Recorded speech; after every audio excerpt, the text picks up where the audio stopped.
Allahumma salli wa sallim wa barik ala Sayyidina Muhammadin wa ala alihi wa sahbihi ajma'in, amma ba'd. Faqala ta'ala a'udzu billahi minasy syaithanir rajim. Wa amma bi ni'mati rabbika fahaddits. Udah malam Bu ya. Ayatnya usah panjang-panjang. Sadaqallahul azim wa sadaqar rasulun nabi wa habibul karim wa nahnu ala dzalika minasy syahidin wa syakirin walhamdulillahi rabbil alamin. Hadratil mukarramin, para alim ulama, para zuhama, para hujjaj, para tokoh masyarakat, para orang tua, wabil khusus. Ini saya absen dulu nih ya. Soalnya kalau nggak di absen takutnya ntar ada yang marah sama saya. Pertama yang sama-sama kita hormati Ketua DKM Ustadz Mat Angin. Oh Matrou, kirain Mat Angin. Ya, kita doakan mudah-mudahan sehat badannya, panjang umurnya, berkah rezekinya, musolah Nurul Hidayah insya Allah tanpa maju ke depan. Jadi omelin sama orang. Yang sama-sama juga guru-guru kami, Akhinal Billah, tadi kori kita Profesor Dr. K. Haji Miftahur Rahman LC. Gelarnya tadi nggak dibawa, sekolahnya jauh, dia ke Mesir. Saya baru ketemu lagi sama dia, alhamdulillah hampir setengah tahun dia ya. Waktu di Pulau Gadung masih kurus, jarang nikahin. Pas di Makassar alhamdulillah udah gede banget badannya. Ya, kita doakan Kori juga nih, mudah-mudahan sehat walafiat. Kira-kira berani nambah lagi dia ya. Yang sama-sama juga kita muliakan diantaranya Ustadz Maryadi Hajami SPDI, Ustadz Hasim Mursalim, Ustadz Daryo, Ketua LMK Bapak Nasbu Sarbini, Ketua RT yang tadi diwakilkan Bapak Rohali, Ketua DKM Musolah Nurul Hasanah, Akhinal Billah Ustadz Abdul Hamid Asmuni, Bapak Ibu semua para panitia yang saya tidak sebutkan namanya satu persatu. Mudah-mudahan di Saidul Ayam ini kita semua senantiasa mendapatkan rahmat dan ridho dari Allah Subhanahu wa Ta'ala. Tak lupa yang sama-sama kita muliakan teman saya, guru saya, awet muda banget, Ustadz Jermi tuh. Jangankan diadu sama perawan, sama kebo juga masih kuat, masih muda banget. Jamu melulu jamu mulu dia minum. Ya, ibu-ibu semuanya yang hadir di sini, mudah-mudahan kita selepas dari sini dimaafkan kesalahan kita, diampuni segala dosa-dosa kita, diberikan kita rezeki yang halal, yang banyak, yang barokah, bisa pergi haji ke Mekah, pulang bisa beli tanah, mati dalam keadaan istiqomah. Bapak Ibu semua juga, khususnya bapak-bapak, bisa nambah dan istiqomah. Tahu istiqomah Pak? Istri 4 ngontrak semua. Ya udah malam ini mah, kalau nggak begini bisa ngantuk ya. Intinya mudah-mudahan, apalagi sekarang ini kita berada di malam Saidul Ayam ya. Ibu-ibu mungkin tadi sore udah siap-siap keramas membunuh Yahudi. Bener gak Bu? Sore tadi udah keramas belum? Hah? Bapak-bapak juga udah keramas ini. Malam persiapan malam Jumat bunuh Yahudi. Tapi Tapi bapak ibu demi cinta kepada Nabi besar kita Muhammad Sallallahu Alaihi Wasallam hadir ke tempat ini, mudah-mudahan dengan asbab itu, dengan cinta kepada Rasulullah, menjadi asbab Allah redha kepada kita nanti berhak mendapat syafatul uzma di yaumil akhir nanti. Amin amin ya robbal.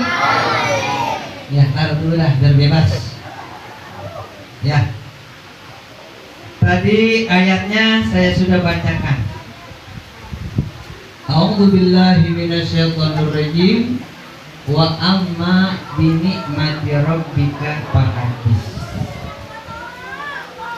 Dan terhadap nikmat Tuhanmu fahadits, maka ceritakanlah. Tuh. Pak, kalau lagi dapat rezeki dari Allah, cerita sama istri, kewajiban. Dapat 100.000, ceritanya cuma 10.000. Benar nggak Bu? Yang 90.000 kemana? Nggak taunya tetangganya ada janda behengol.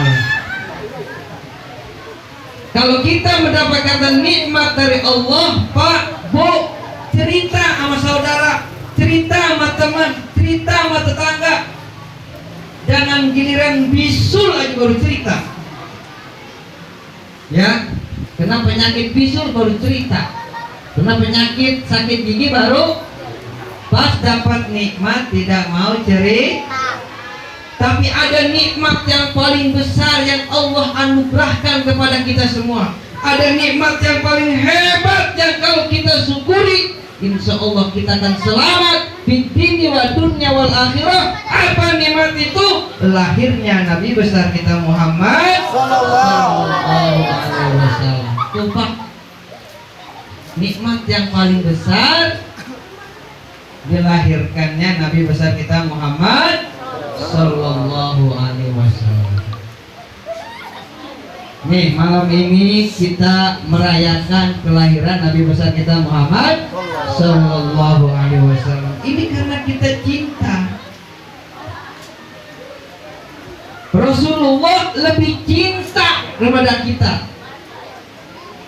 Pemimpin yang tanggung jawab dunia akhirat. Nggak bakal kabur kalau umatnya datang. Ada tuh Pak, pemimpin umatnya datang kabur. Tahu di mana? Di laut kan sana. Hah? Umatnya datang, malah kabur. Tapi Nabi Muhammad SAW bahkan ketika menjelang sakratul mautnya, yang diingat bukan istrinya Siti Khadijah, yang diingat bukan istrinya Siti Aisyah, tapi yang diingat apa? Ummati, ummati, ummati. Yang diingat matra'utuh yang ada di musola Nurul Hidayah. Yang diingat tuh Bapak Rohali. Yang diingat tuh Pak Zermi yang lagi asik ngaduk jamu. Yang diingat bukannya Fatimah anak yang tercinta, tapi ummati, ummati, ummati. Coba kalau kita mah ketika menjelang sakaratul maut yang diingat siapa? Hah? Yang diingat siapa? Anak yang diingat. Anak-anak yang didatengin dari A sampai, nah awal dulu kan anaknya banyak Bu ya. Taruhlah anaknya 12. Anaknya diingat, di absen satu-satu. Toh yang pertama tuh diingetin ya, yang depan rumah itu bakal anakmu yang namanya si Somad, yang belakang bakal namanya si Hasan. Nah tinggal yang terakhir yang di pojokan tuh bakal botot. Tapi yang depan tuh gedean jangan. Yang nanya emang kenapa? Ya punya Cina. Ya tuh. Kenapa? Yang diingat anaknya, bukannya imannya akidahnya saat kembali kepada Allah Subhanahu wa ta'ala. Nabi Muhammad manusia sama seperti kita. Nabi Muhammad makan, kita Bu, makan gak Bu? Pak, makan gak? Nabi Muhammad keringetan, ibu juga keringetan gak? Tapi beda keringatnya suami ibu dengan keringetan Nabi besar kita Muhammad Sallallahu Alaihi Wasallam. Dikisahkan oleh Abu Sulaim, ibu susuannya Nabi besar kita Muhammad Sallallahu Alaihi Wasallam. Kalau pulang ke rumah Bu, itu ada yang namanya qaulilah, al-qaulilah. Qaulilah itu tidur siang, antara tidur dan tidak tidur. Nah itu ketika Rasulullah tidur, tuh itu keringetan, keluar keringetnya diambilin sama Abu Sulaiman. Ditanya, untuk apa wahai ibu? Minyak wangi di dunia ini yang saya temukan, maka ininya lebih wangi daripada minyak wangi. Tuh, subhanallah. Coba teringat suami ibu. Apalagi ada pulang gojek, belum masuk pintu sudah tercium. Tapi walaupun begitu Bu, kalau ibu memandang suaminya, menyambut suaminya, apapun keadaannya, kalau kita mengikuti ajaran Rasulullah SAW, kalau perlu kecup keningnya, mau bentek, oh gak urusan. Saat ibu mengkecup kening suami, saat itu juga dosa ibu-ibu melorot semua. Dapat nggak tuh Bu? Mau kira-kira Bu? Praktek besok, praktek. Pak RT nih, Pak RT. Kumisnya aja nggak tahan. Praktek Pak RT. Besok dari mana gitu? Suruh sambut istrinya, cium keningnya nih, jidatnya. Sama begitu juga suami saat mengkecup kening istrinya setelah pulang kerja, apalagi sudah disambut dengan istri yang sudah mandi, sudah dandan, sudah pakai minyak wangi. Suaminya melihat, subhanallah, permaisuriku sudah hadir. Saling mengkecup. Nah saat itu juga dosa-dosanya melorot. Dosa suami, dosa istri. Tapi kadang-kadang kita kagak. Ya, ibu-ibu, waktu sedepnya, cakepnya, cantiknya kalau apabila kondangan. Mending kondangannya mahal 10.000. Udah gitu yang dibawa oleh-oleh banyak banget. Tuh, kalau kondangan apa aja dipakai. Kalau perlu bedak minjem sama tetangga minta. Pas sama suaminya, apalagi malam Jumat begini Bu, ya Allah, ibu niatin sore dandan yang cantik, itu sudah mendapatkan pahala dari Allah Subhanahu wa ta'ala. Apalagi kalau ibu nawarin ini mah nawarin, Pak, ya mau makan mana dulu nih, tawarin begitu. Mau makan apem apa mau makan apem-apeman, itu nawarin begitu. Subhanallah, ibu sudah dicatat untuk memasuki surga yang ibu mana saja mau. Pengen begitu? Bu, masuk surga dari pintu mana saja yang ibu mau. Min aibabi syi'ti, dari pintu mana saja yang ibu mau. Subhanallah. Kadang pas di rumah pakainya kutang bekas. Ya, udah gitu pas suaminya nyium bau balsem, pakai peniti lagi. Ya, gimana mau nafsu? Ya, mudah-mudahan kita semua di acara Maulid Nabi besar kita Muhammad Sallallahu Alaihi Wasallam, kita semua bisa meneladani Nabi besar kita Muhammad Sallallahu Alaihi. Nah, sebagai oleh-oleh dari acara ini cukup dua yang saya sampaikan.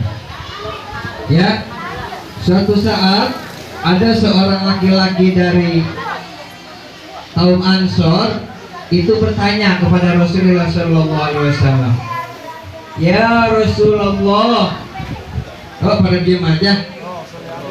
Ya Rasulullah,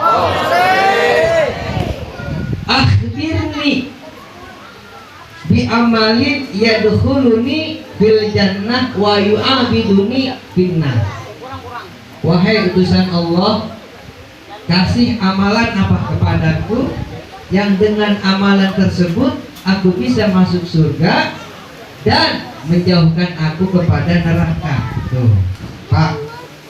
Kalau datang ke rumah guru, datang ke rumah kiai, datang ke rumah Habib, jangan minta amalan rezeki, jangan minta amalan yang lainnya kecuali amalan-amalan yang bisa menyebabkan kita dekat kepada Allah Subhanahu wa Ta'ala.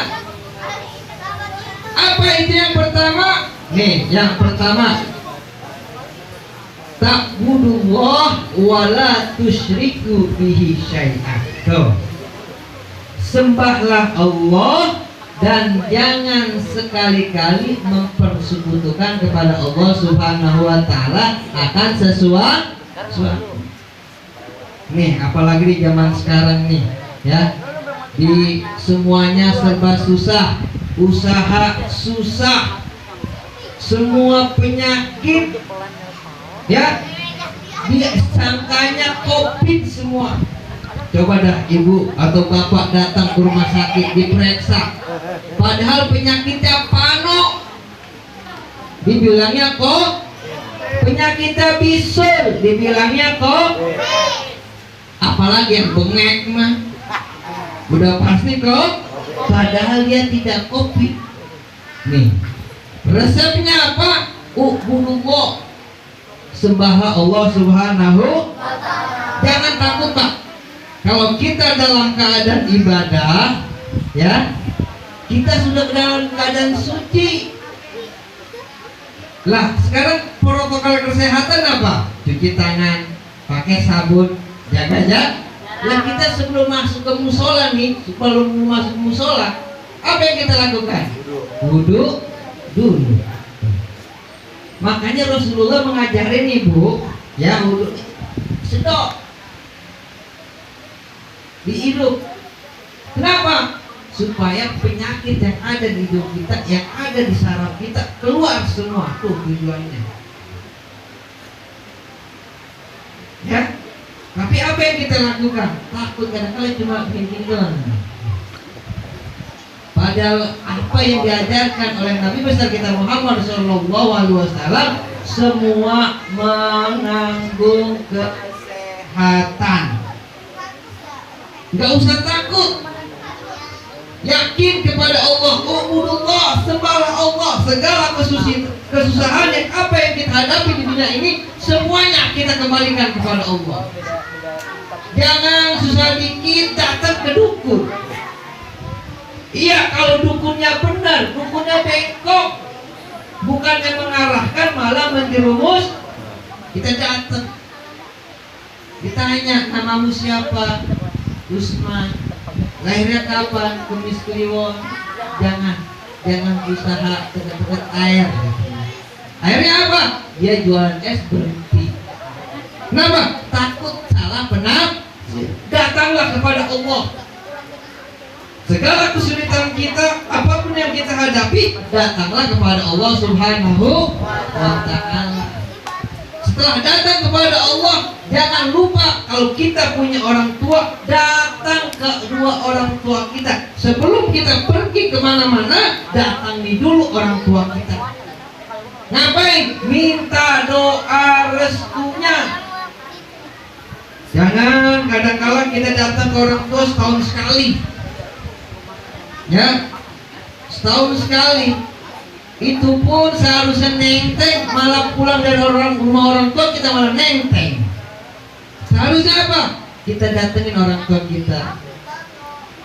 Apa yang dia suka kita kasih. Orang tua seumpama suka kopi, kita beliin kopi. Orang tua biasanya suka makan ikan kembung, kita beliin ikan kembung. Kadang kita datang malah ke rumah orang tua, bukannya kita ngasih malah pengen hidup berkah, pengen hidup kaya, pengen semua segala kehidupan ini diberikan kemudahan oleh Allah Subhanahu wa taala, tapi malah menyusahkan kedua orang tua.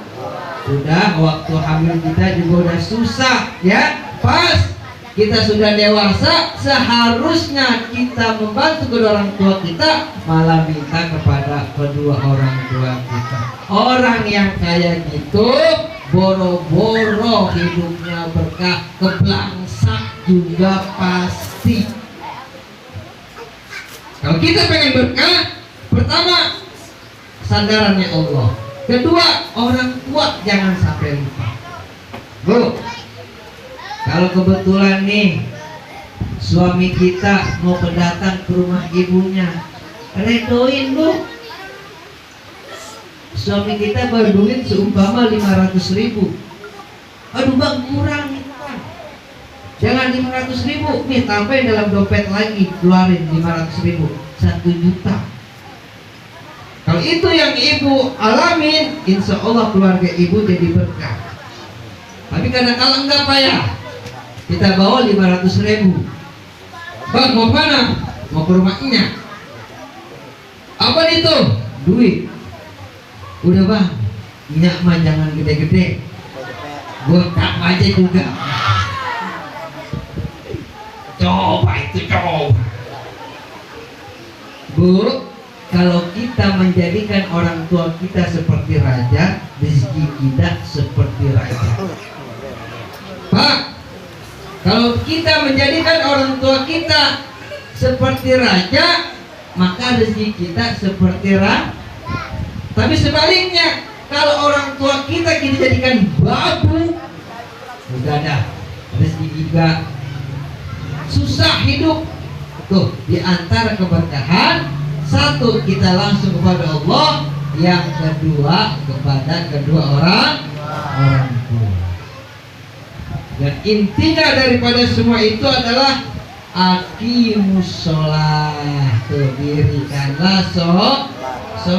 Nih Pak, Bu, sholat itu adalah amal yang pertama kali nanti tidak dihisab. Ya, jangan sekali-kali kita sengaja meninggalkan sholat. Dalam sebuah hadis dijelaskan, man taroka sholatan muta'ammidan kataballahu ismuhu baban nar. Ya Allah. Pak, Bu, orang yang sengaja meninggalkan sholat, maka dia telah menulis namanya di pintu neraka. Pak, mau masuk neraka? Tom, mau masuk neraka gak Tom? Hah? Kalau kagak, sholat jangan bercanda Tom. Ya, sholat jangan bercanda. Sholat jangan bercanda Pak RT. Sholat jangan ditinggalkan. Bu, sholat jangan pernah ditinggal. Meskipun kira hidup susah, jangan sampai meninggalkan sholat. Jangan sampai ada dalam hati kita, mulut kita berkata, untuk apa sholat, hidup susah terus. Jangan. Dengan kita senantiasa menjaga sholat, sekiranya kita susah di dunia, ada harapan kita senang di akhir. Coba udah susah di dunia, susah juga di akhirat, ngelonsong namanya itu, rugi. Bu, sholat jangan pernah tinggalkan. Apalagi kalau pengen suaminya gampang usahanya, tambah itu sholat sunnah duha. Berapa rakaat? Semampunya. Misalnya dua, belum kebuka juga nambah 4, belum kebuka juga nambah 6, belum kebuka juga nambah 8, belum kebuka juga nambah 12. Pasti kalau sudah melaksanakan 12 rakaat itu pintu rezekinya sudah kebuka oleh Allah Subhanahu. Nah doanya aja dahsyat doanya, ya. Allahumma in kana rizqi samai Pak Anjir, jika ada bisa di langit turunin. Wa in kana bil ardi fasrihu, dan jika ada di dalam bumi keluarin. Wa in kana ba'idan faqaribu, dan jika jauh deketin. Wa in kana haraman fatahir, dan jika rezeki masih haram suciin. Ustaz, saya nggak bisa bahasa Arab, gimana pakai bahasa Indonesia? Bisa. Yang penting nih etika doa dijalanin. Nih etika doa supaya doa kita dikabul oleh Allah Subhanahu. Yang pertama istighfar, gak usah banyak-banyak 3 kali. Astagfirullahaladzim, astagfirullahaladzim, astagfirullahaladzim. Tuh. Yang kedua baca hamdalah, alhamdulillahirabbil alamin. Yang ketiga selawat, Allahumma sholli ala Muhammad wa ala ali Muhammad. Kalau yang pengen panjang silakan, yang pengen pendek gitu aja dah. Allahumma sholli ala Muhammad wa ala ali Muhammad. Yang ketiga kita minta ampun untuk diri kita dan minta ampun untuk kedua orang tua. Apa? Robbi gufirli wali walidayya warhamhuma kama rabbayani. Udah tuh. Yang keempat sononya apa aja minta, nggak pakai bahasa Arab, bahasa Indonesia juga apa-apa. Bu, ya pakai bahasa Indonesia juga enggak. Gimana caranya? Ya udah gitu tadi. Ya Allah, kayaknya ibu susah banget ini. Gitu aja. Kasih saya rezeki apa ya Allah? Gak apa-apa begitu juga. Apalagi kalau seumpama suaminya udah mulai nakal, doa aja udah begitu. Ya Allah, suami saya ini baru punya duit dikit, udah mulai belagu. Udah ikat hatinya hanya untuk saya. Udah gitu aja. Langsung Rabbana atina fid dunya hasanah wa fil akhirati hasanah wa qina adzaban. Udah gitu. Itu pasti dikabul oleh Allah Subhanahu. Kenapa bisa dikabul? Karena ada etikanya. Istighfar, hamdalah, selawat, minta ampun, langsung masuk inti, dan terakhir ditutup walhamdulillahirabbil. Itu Pak Bu, segala hajat kita yang di dunia kalau kita ada tata caranya pasti diterima oleh Allah Subhanahu wa ta'ala. Dan yang terakhir, karena ini temanya adalah motivasi pemuda. Memotivasi pemuda ya. Ya intinya gini aja. Subhanul yaum rijalul ghad. Pemuda yang hidup pada hari ini akan menjadi pemimpin yang akan datang. Bagaimana caranya supaya pemuda itu bisa menjadi pemimpin yang akan datang? Yang pertama, belajar ilmu. Belajar, perbanyak ilmu. Ya, jangan ada ungkapan lesal fata mayakulu kan abi wala kita fata mayakulu anaja. Bukan dikatakan pemuda orang yang mengatakan inilah bapak saya. Iya kalau bapaknya kaya. Kalau cuma Grab, apa yang dibanggain?